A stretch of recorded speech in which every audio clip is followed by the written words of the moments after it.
Yeah, what's going on YouTube? Thank you for coming to my channel. My name is Wally, and you are now tuned into Playboy Hustlers TV. This the king of melodies beat.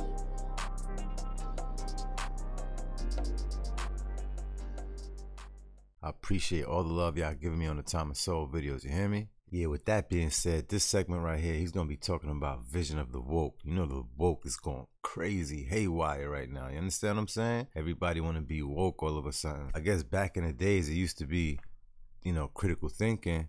They went from critical thinking to being woke. But woke, now anybody can do it. Critical thinking, nah, it's not in abundance, man. It's a little bit obsolete. So you know what? Let Thomas Sowell say better than me. You understand what I mean? Let's dive right into this. Well, it's a vision that the problems that we see in the world are due to the fact that other people are just not as bright or as compassionate as they are.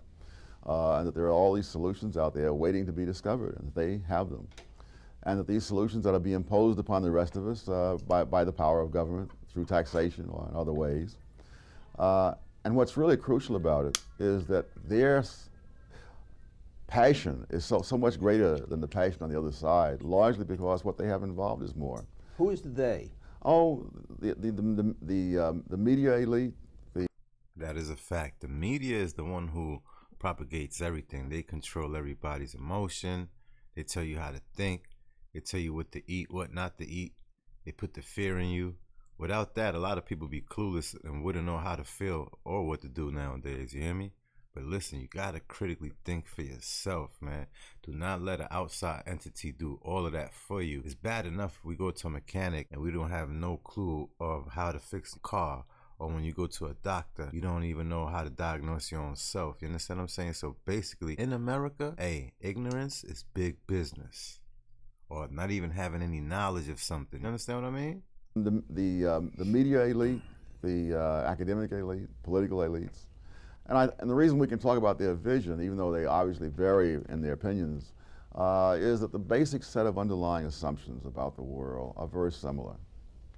And because these assumptions are the prevailing assumptions, the need to find evidence for them or to offer proof is much less.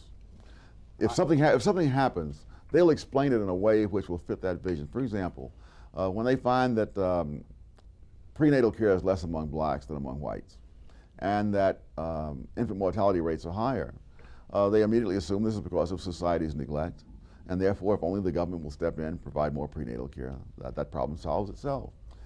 But in reality, other groups have even less prenatal care than blacks and don't have any more infant mortality than whites. See what I'm saying? Hey, listen, numbers always get manipulated. Never forget that, all right? But they don't ever get to that second stage, because once they've seen something that fits their conception of how the world works, that's sort of the end of it. Let me go back to that idea of who the they is. So you got the New York Times, the Washington Post, Harvard, Stanford, all the usual suspects. And the usual suspects may be, you know, the syndicated networks. I think that when people say things like, more American wives are battered on Super Bowl Sunday, you see, than any other time of the year, and there's not a speck of evidence for that, that is calculated. Because there is no data that could even be misinterpreted that way. In other words, because there is no data, period. And so, yes, but I think that 99% of the people who believe it are not calculating. Mm-hmm. And I think one of the reasons that it flies without even being challenged for evidence is that there is a certain vision of how the world is, and in that world, men are oppressing women, and therefore, when you say something like this, it fits the vision, and that's the end of it. There's no demand for evidence. Yeah, because at the end of the day, they're always gonna twist the plot to fit their own narrative. You know what I mean?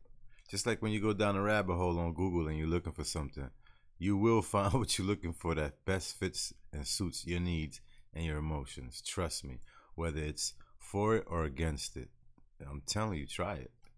There's a four-stage pattern, and in the first stage is what I call the crisis. And so we're hyped to believe that something is a terrible crisis for which something must be done.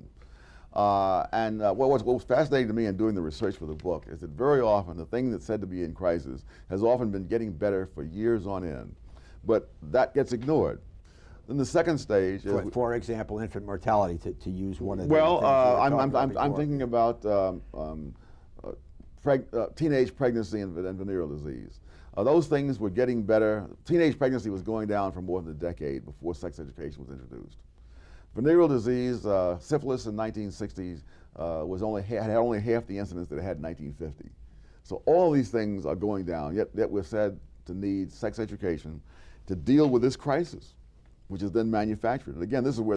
Word, you hear that? Yeah, man. It's like they do manufacture these crises, you understand? You don't need them. I mean, all these things are basic common sense that can be taught at home. Instead, the institution wants to take over. And that's where the leak happens. Calculated part comes in. Now, 99% of the people who hear this don't know that. But the reason they accept it is because they also share the same vision. And because this is consonant with that vision, they don't have to ask for evidence. All right, so what's stage two? Stage two is... The first one is there's a crisis. Yes. They establish a crisis, usually an artificial one. Yes. Okay. Then stage two is the solution. You have a solution for this crisis. In this case, you have sex education in the schools. And then at that point, you say, if we do this, this will lead to beneficial result A. The critics say, no, it'll lead to detrimental result Z. Stage three, you put it in the results, you put it in, and directly you find detrimental result Z, namely venereal disease and teenage pregnancy take off into the stratosphere. And then stage four is the fascinating part, in which they simply say, no, that doesn't prove that this was a bad policy, because there are many factors. They do this basically with every sector. Every sector does this. Which they simply say, no, that doesn't prove that this was a bad policy, because there are many factors. There's complexity. It's simplistic to blame it on this. But they run through this routine on so many different things, including crime. Similarly, they said, in 1960, Judge Bazelon said we just desperately need to have some kind of change in the criminal justice system. Now, in 1960, there were fewer murders than there had been in 1950, 1940, or 1930. But again, that was completely ignored. And so now we have the revolution in the criminal justice system. People say, no, if you have put these new things in, there'll be more crime than before. They put them in. Almost instantly, the declining crime rate turns around and heads up again. And they say, no, it's simplistic to blame this on this. There are the root causes and the neglect of society and all the rest of it. Yo, this is deep right here. Hey, look, it gets deeper than you think. That's why I tell people, learn to read and learn to comprehend and take in what you're reading. You know what I mean? Don't just look at the words. All right? So it's heads I win, tails you lose. You think the increase in venereal disease was caused by sex education? I don't have to even say that. I don't even have to believe that. All I have to say is do you? Oh, I think it's hard to explain otherwise. I mean, you don't get social changes that drastic in a few years without some particular cause. But the argument doesn't depend on that at all. The point is, they created the crisis artificially. The evidence shows there was no crisis. But they would not even subject it to any empirical test. If they want to show some other factor came in and really caused this, I'm happy to hear that. And they will never do anything like that, because guess what? Then they will contradict themselves and they will lose big bucks, power, and a whole lot of things behind it. You understand me? This is ridiculous. You know what I mean? The people are the ones who's paying the price. It's the people, not the corporations. Now, why would a group of liberal intellectuals or politicians or media stars or whatever, why would they sit around and decide to dismember or dilute the criminal justice system if they thought in advance that it would raise the amount of criminality? Oh, they didn't think that, but the point is... They just thought wrongly that it would help. Yes, but it would also give them an enormously larger role than they had before. I mean, a judge who just sits there and applies the laws that have been passed by the legislature has a very minor role. But if he takes the expansive judicial activist role, then of course he's on the leading edge. Similarly with the war on poverty, you can show how dependency on government was going down, poverty was going down before this program was ever put in. And within a few years, dependence on government was going up, and after a few more years, the absolute number of people in poverty was going up. This was sold to the country, not on the grounds that if you transferred money from A to B, that B would have more money. Now, basically what he's trying to say is, the minute you give your dependents, the broke you go. You hear me? Hey, man, I'm telling you, Don't allow people to do everything for you. You're making yourself weak out here. That was not the argument. The argument was that dependency would be reduced. This will then, you give them job training and all those kinds of things, parenting skills, the whole bit. And this will then be an investment that will pay off in the future because there'll be fewer people dependent upon the government than there were before. And I go through a great number of people, from John F. Kennedy to Lyndon Johnson, the New York Times, again, all the usual suspects. The first order of business is to evade the criterion that they themselves set up when they set this out. And so no matter what happens, if it's a failure by the original criterion, then we just find another criterion by which it will be a success. A lot of the things that came out of the Great Society, I mean, building all those junior colleges and community colleges. Oh, I would disagree entirely. I think it was a tragedy of the first magnitude. That was a tragedy. Yes. Why is that a tragedy? You have millions of people who have absolutely no desire for an education, using up billions of dollars of the taxpayers' money, and not only not getting an education themselves, making it more difficult to give an education to those people who came to college with an idea of getting one. Now you say, word, it's like a whole new trivia game all over again, right? It keep bringing us through stages and stages and stages. It's like dangling a carrot in front of you. You always think you're getting close, but you never really are. It's all an illusion, you understand what I'm saying? It's all an illusion. Optical illusions, man. they have no desire for an education. I mean, nobody is herding them into these community colleges and into the junior colleges and into the state university. I mean, they have a desire, obviously. No, they do not, obviously, because lots of things go on in those places that are not education. I mean, where else can you find so many young people of the same age and opposite sex in one place? A nice, convenient place to be. But anyone who is taught in a lot of these places, this ferocious desire for education as such is not terribly visible. And that is a fact, because if you ask me, hey man, it's all about the bucks over there, you hear me? Just think about it. Everyone has to pass that age. That stage is considered, you have to go to some sort of education corporation, right? And from there, guess what? It's guaranteed money for life, as long as this business is running, you hear me? Because everyone is going to be 21 at one point in their life, hopefully, you know what I mean? We've set up a society where you have to be credentialed with a certain amount of college, so aren't they able to get a better job? No, because this of is the fallacy of composition. You know, if one person stands up in the stadium, he sees the game better, but if they all stand up, they don't all see the game better. As long as, you know, if you have a degree and the other guy doesn't, then you get ahead of him in the employment line. But we're not going to all get ahead of each other in the employment line by all getting degrees. We have to get more people into the education system because that's the way to compete, and we look at the data and we see that the people with more education are earning more money than ever before relative to the people with less education. That's all a fallacy of everybody standing up in the stadium. People who fly on the Concorde, kids who've flown on the Concorde undoubtedly will make more money than kids who've only gone on buses. That does not mean if we put a lot of people on the Concorde, we're going to raise the national income. And that is a fact, man. It's all on the individual, baby. And how you raised, you hear me? How you groomed. You can't blame the crime rate on the fact that there's more poverty. There's less poverty. There's more affluence. It's not due to foreigners because, as you say, we've won the Cold War.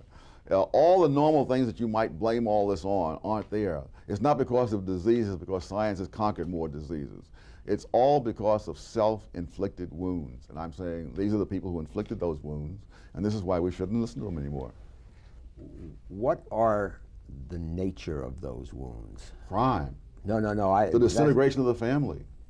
The disintegration of the educational system. And it's not going to matter. We'll be like the man who gained the whole world and lost his soul. Is there a common root to all of those problems? It's the notion that ordinary people cannot be trusted to make the decisions that they've been making, but these must be preempted either by judges in the case of crime, by the schools taking over the indoctrination of other people's children.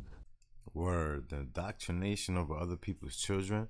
If you ask me, school kidnaps your children, man. Listen, they take your child, right?